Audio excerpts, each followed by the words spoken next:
ازيكم؟ قالوا الراجل مرته بتقطع له البطيخة مكعبات وتطلع له منها كمان البذر، يغز الشوكة ويبلع طوالي. عرس مرة تانية، المرة الجديدة بتدي البطيخة مقطعة كيف كيف وببذرة كمان. قال لك الراجل ياكل في البطيخ ويتف في البذر ويقول عليك الله عن المرة القديمة دي كانت حرمانة من المتعة دي. الكلام ده للناس اللي هيقولوا لي يعني عاملين لنا فيديو يعني بتاع مقطع البطيخة، يعني احنا ما نعرف نقطع البطيخة كيف. ده فيديو ترويجي لعودة الصفحة لفيديوهات الطبخ على كل المنصات، في اليوتيوب والانستجرام تويتر وفي التيك توك كمان.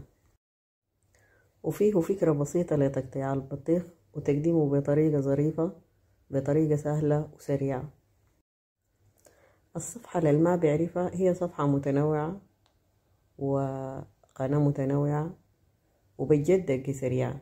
حاول أنا أي حاجة أعملها بسرعة ينبغي إن الحاجة اللي فيها انتظار وحراق روح. ممكن بالكتير في الطبخات انتظر تتبيلة كده تاخد ربع ساعة، أو في المعجنات حاجة تحتاج يعني في التخمير بتاعها ربع ساعة، ما أكتر من كده.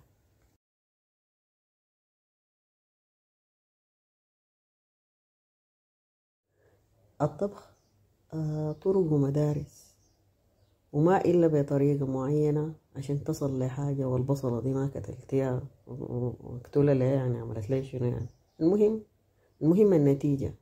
عشان كده هقدم لكم الوصفات، إن شاء الله هتلقوا النتيجة حلوة وبسرعة. وشكرا لكم، تحياتي، دقة سريعة.